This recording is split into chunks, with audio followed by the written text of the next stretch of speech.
Speedway in Calgary, Alberta. This is round 3. Canadian rockers Jeff Healy and Colin James rocking the stands here on a hot day in a huge crowd as the race car drivers will rock everybody with their daring battles.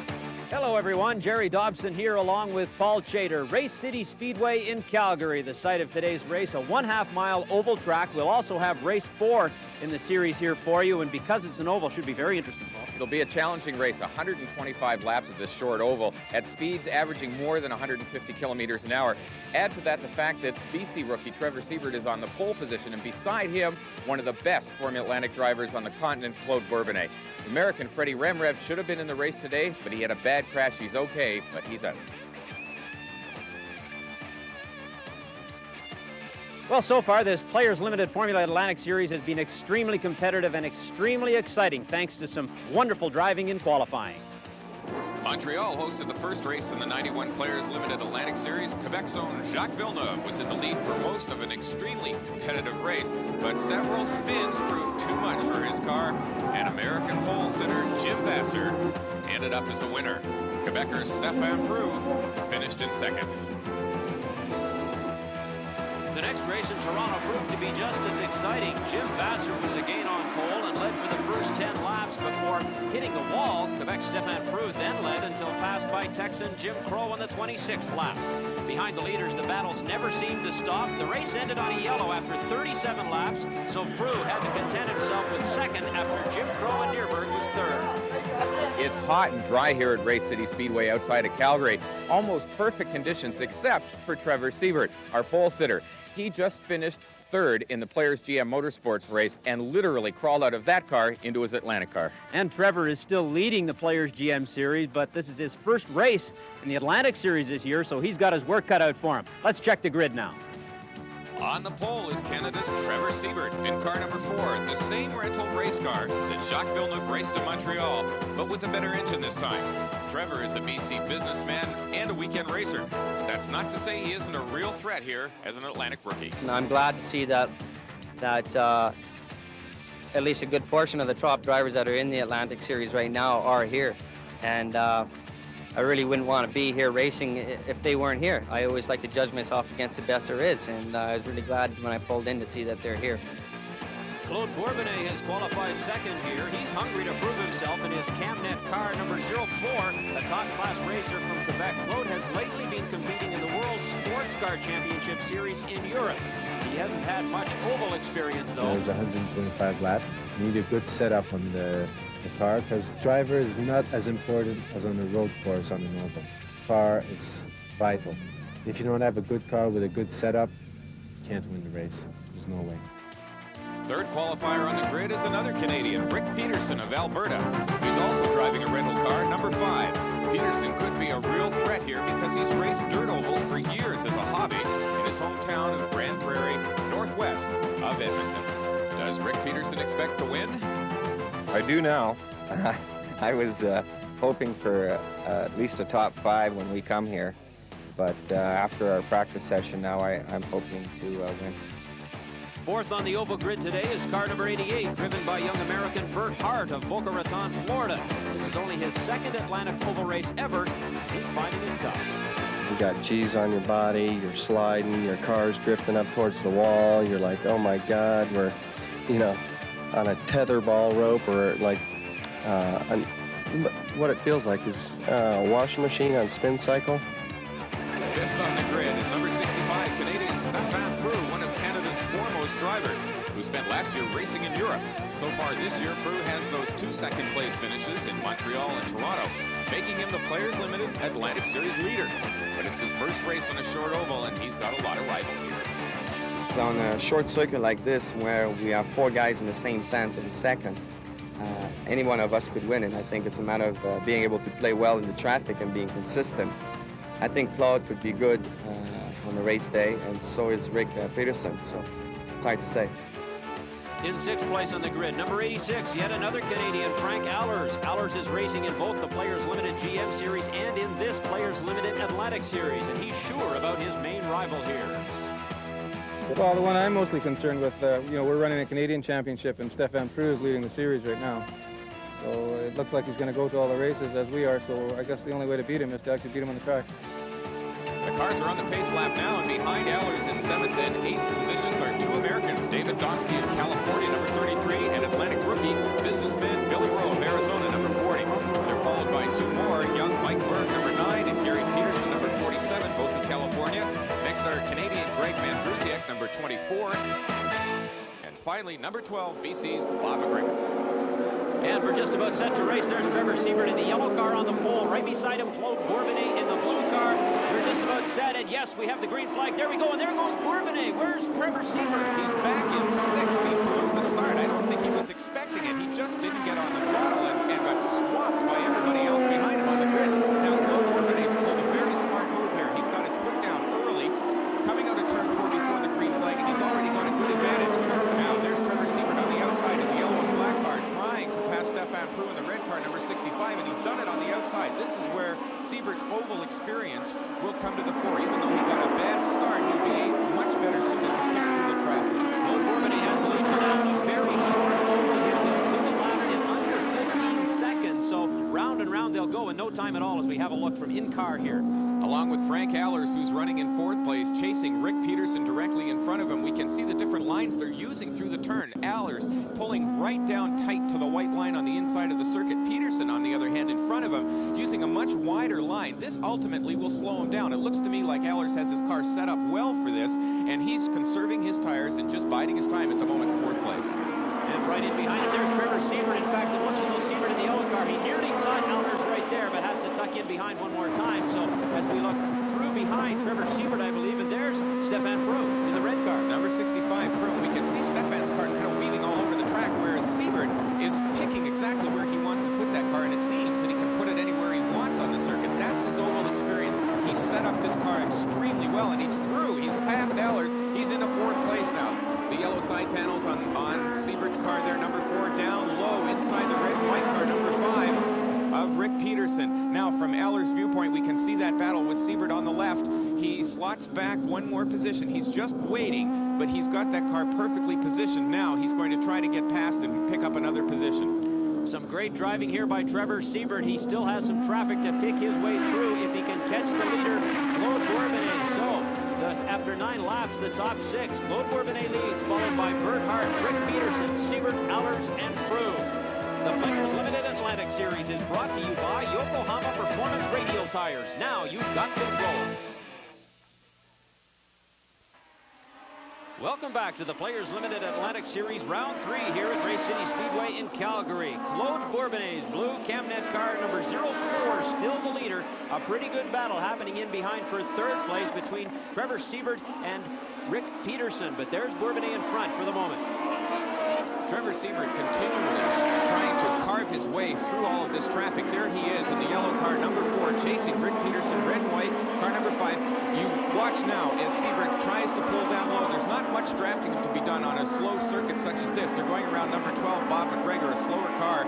He's a lap down now as Siebert moves to the inside, takes advantage of the traffic, and he's going to pick up a position on Rick Peterson. Siebert desperately trying to get up to the front before they run into all the slower traffic. He has to do his passing now. That's what he's planning. He's charging after Claude Bourbonnais. And they catch the slower traffic very quickly because they do laps here in under 15 seconds. That's how short the oval is. Trevor Siebert in the yellow car trying to pick up 3rd position. There's Bert Hart directly in front of him now, the white car with the orange wing. And Siebert down low again. He's using this whole racetrack. He's not getting too close to the wall where the marbles are. Look at this. He's making it look easy.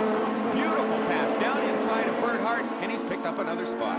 And so Trevor Siebert there in the yellow car has moved all the way up to 2nd spot. Now he had to do some fancy driving here because he had the pole and he lost all of that right off the bat. Here he goes again. Down inside, quickly past a slower car. There goes Claude Bourbonnais in the blue car. Siebert right behind him in 2nd place, and then a pack behind them. There's number 5, Rick Peterson, red, white, and blue car. He's got Stefan Prue in the red car, number 65, right on his tail. Stefan Prue right there in the red car, number 65. As we go inside Stefan Prue's car with our CTV Sony Minicam, looking ahead into the car of Rick Peterson. Peterson is in 4th, Prue is in 5th. Peterson's car seems to be much better set up, although Prue is being daring, trying to dive on the inside to pick up a position.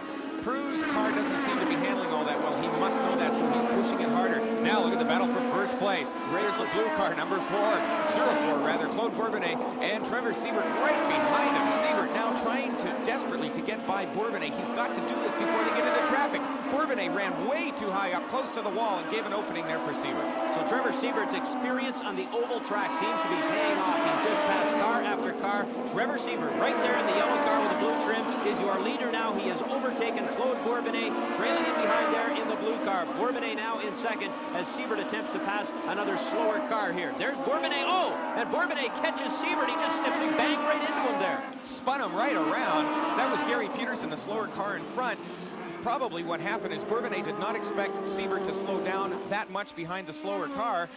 Bourbonnais was not prepared for it, and he just ran straight into him. He also got the car in a bit of a slide through turn 4, knocked off his front wing, spun Siebert right around backwards. And that spin, with all 4 wheels locked up, has left flat spots on those tires, and that will affect the handling of the car for the rest of the day. So a tough job ahead for Trevor Siebert as we take one look again from inside our CTV minicam, and look at that, enough to make you dizzy. Fortunately, Siebert was not hit by anybody else, and big trouble for Claude Bourbonnais as well. So after 25 laps here at Race City, this Players Limited Atlantic race leader is American Bert Hart. Rick Peterson from BC in second. Quebec Stefan Prue is back in third. Trevor Siebert back to fourth. And don't forget about Frank Allers, who's still a threat. He just won another Players GM race on the road course here literally moments before he had to climb out of his Camaro and into his Atlantic car. At 41 years of age, he's the defending Atlantic champion, and he's also been the Players GM Motorsports Series champ for the last 4 years. This year, he's third in the Players GM Series and second Canadian in the Atlantic. I was about 12 years old. I lived on a farm on Vancouver Island. And my father used to have road and track magazines around, and I'd read about Jim Clark winning the World Championship and stuff, so I had some interest then. But I never really got the chance until I was about 20 or 21. I went to England to the Jim Russell driving school. So I thought, well, if I'm 20 and I go into it, there's some very competitive drivers when they're into their 50s. You know? And so it has a long life, not like hockey or football or something where you have 10 years at your very best, you know. So from that point of view, it's a nice sport. Driving Atlantics is a sport that demands a lot from your body. The cornering power of these cars, the cornering force is so much higher than the Camaros. You know, you turn left all the time. I got my head over to the right, and I thought, well, straighten up, and I could not lift my head back up to the normal position. So we have a headrest there now, just to ease the strain on your neck, but it's actually impossible to lift your neck back up. You're worried about trying to catch the car in front of you and make sure nobody passes you, and you get into a rhythm where you're comfortable, and you're not risking the car every lap, but by the same token, you're trying to get everything there is out of it. Put as much pressure as you can on the guy in front, make him make a mistake. That's about it. If you start driving your mirrors and you worry about the guy behind you, you're going to make a mistake yourself.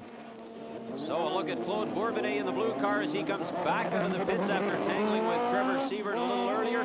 We should be set to get back to some racing again here. Just a moment. There we go. The green flag again, and we are racing one more time. We are on lap 35, 15 laps under the yellow there. Watch for the leader, Bert Hart, stretching way out there in the white car. He made a brilliant start. He got on the throttle quickly. He knows he's got to pull away from this pack and have as much clear running room as he can possibly get before they start lapping slower traffic. Behind him, number 5, Rick Peterson, then the red car, number 65, Stefan Prue, and Trevor Siebert is right on Prue's tail. He's moving down inside, down the back straightaway. Watch now as they come out of turn 4. Third and fourth place running side by side, the red car, Prue. Inside him is Trevor Siebert down low. Prue way wide out into the marbles, and the blue and white car, Mike Berg, has passed Prue. Stefan really miscalculated that corner. Either that or he's got a car that's not handling well. A look in behind from Trevor Siebert's car. He's now in third, and boy, is he ever stretching it out. And there goes Frank Allers. He's behind the red car. Stefan Prue inside with Allers now as he chases down Prue down the straightaway into the turn. Watch how low down Frank Allers will go while Stefan Prue is sliding. He's got a poor handling car at the moment. It's very loose. Stefan Prue right there. He's being chased hard by Frank Allers. We'll have to see how that unfolds. And Bert Hart out front. There's Rick Peterson, red, white, and blue car in second. And Trevor Siebert in third spot, trying to go around the outside. First, second, and third, running nose to tail into turn 1. Siebert using a lot of the racetrack. He's trying to go around for second place, which is an unusual move as we watch the leader, number 88. Bert Hart into turn 3. He's got Rick Peterson behind him. They're lapping a slower car. And there is Trevor Siebert taking advantage down low on the inside to grab second place. So Trevor Siebert, remarkable driving again by him, his experience on the oval. There he is in the yellow car, tucked right in behind Bert Hart. He's chasing him down. He's got him in a his sights. He drops down low again, and it looks as though he'll take him again. Now here's the oval experience of Trevor Siebert paying off. He knows how to work this car in the corners. As we watch out the back of his car now on the CTV minicam as he just pulls away from Bert Hart in the white car number 88. The story of the day is definitely Trevor Siebert and his experience on short ovals. He's back in the lead, and he's really pulling away from Bert Hart. Down the straightaway, Trevor has got this car nailed. It's like it's on rails this afternoon. He can move all over the racetrack as we watch. Now, car coming into the pits. That's number 24, Craig Mandrusiak from Kelowna, BC. It looks like his day's over. It's over for Mandrusiak, but not for Trevor Siebert. Siebert in the lead in the yellow car there, and he'll soon have Bourbonnais in the blue car a full lap down. He's got him in his sights. It's only a matter of time, it appears. He drops down a little bit. No, he can't take him there. Oh, there's a spin in front of them. It's number 12, Bob McGregor, right around backwards, heading up towards the wall. The yellow flags will come out while McGregor's... Man, we've got another car off. That's number 40, overreacted. Billy Rowe has spun as well.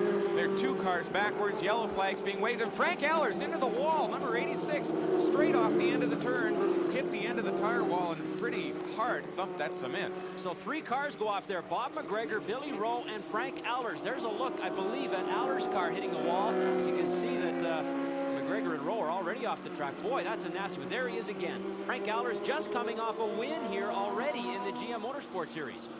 It's perhaps this heat this afternoon. It's just too much for him in the cars. We see number 12, Bob McGregor, getting his car straightened out. Let's see Frank's viewpoint of it. He goes into the turn way high. He's out of the groove, and something must have broke on the car. That just looked too easy. He just went straight into the wall. He looks to be okay. However, he's walking around, so no problem that way, but it looks as though his day is finished. And so after 66 laps, it's Canada's Trevor Siebert, followed by Hart, Peterson, Byrd, and Pruitt. We'll be back with more in just a moment. We're back at Race City Speedway, Calgary. Frank Allers' car and assorted pieces coming off the track. And you know, all these cars on the track today not only look similar, they are by race regulations. The concept of Formula Atlantic racing is for the focus of attention to be on the driver, not the car. So how do they do that? Well, first of all, they try to do it by making the cars as equal as possible. Starting back here with the engine. It's a Toyota 1600cc twin-cam 16-valve engine. Produces about 240 horsepower. All the cars have exactly the same motor. The remarkable thing is that this engine can push this car from 0 to 120 kilometers an hour in under 3 seconds.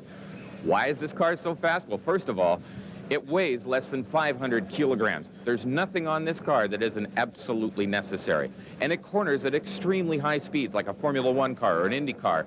The reason it can corner so quickly is because of the ground effect side pods on each side of the car. Under the car, there's a small opening. The air rushes in. That opening expands into a larger one at the back. As the air rushes in the front and expands through that larger opening, it speeds up. That creates a low pressure zone and, in effect, sucks the car down onto the road. But one of the things that makes this series so equal are the tires. Every driver has the same set of tires. They can't choose softer compounds or harder compounds. They can't play with the tires at all. They're all identical Yokohamas. And in fact, they have to race on the very tires on which they qualified. So with the same engine, the same tires, and all the same specifications, you know that the driver who wins a Formula Atlantic race is the best.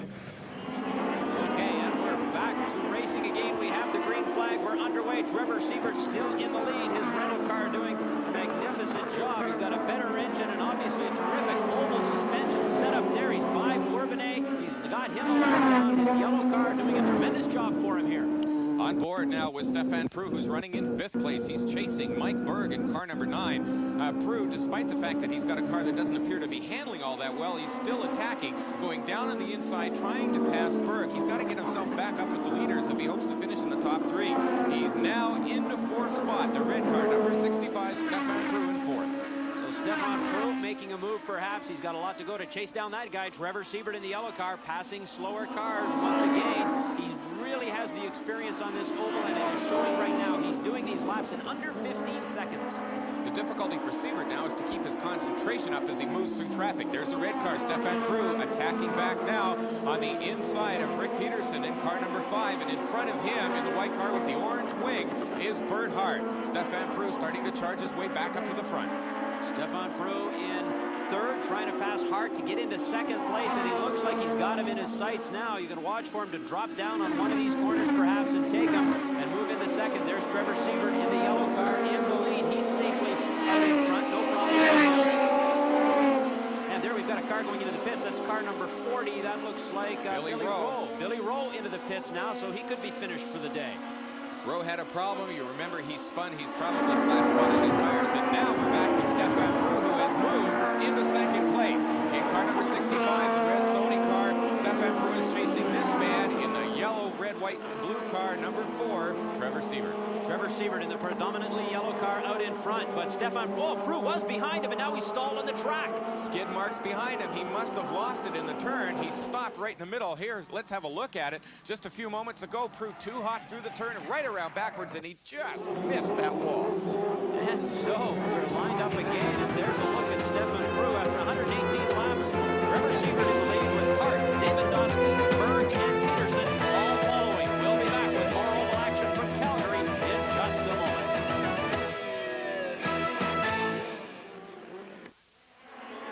We're back with more Atlantic action here at Race City Speedway in Calgary. Race 3 of the Players Limited Atlantic Series, 3 laps to go. There is Trevor Siebert in the yellow car in the lead.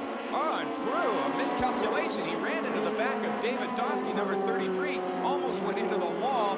He's trying to collect himself now. He's back in 4th spot.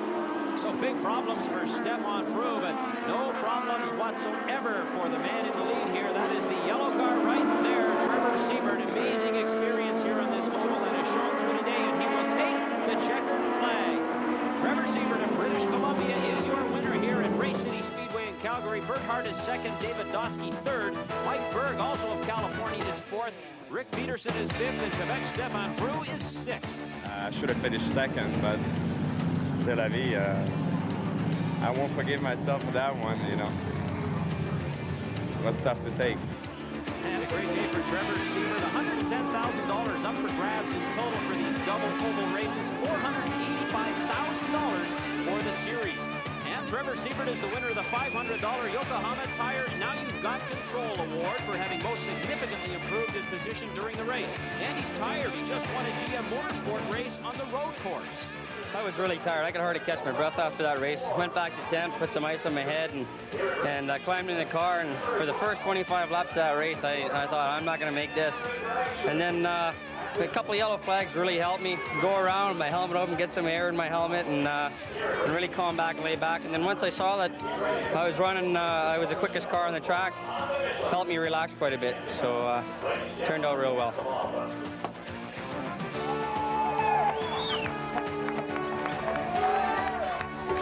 So it's a rookie winning his very first race this season in a Formula Atlantic car. What a day for Trevor Siebert, Paul. A wonderful day, especially considering that he's running on a tight budget, and his share of that $60,000 purse will go a long way to paying his expenses to the next race.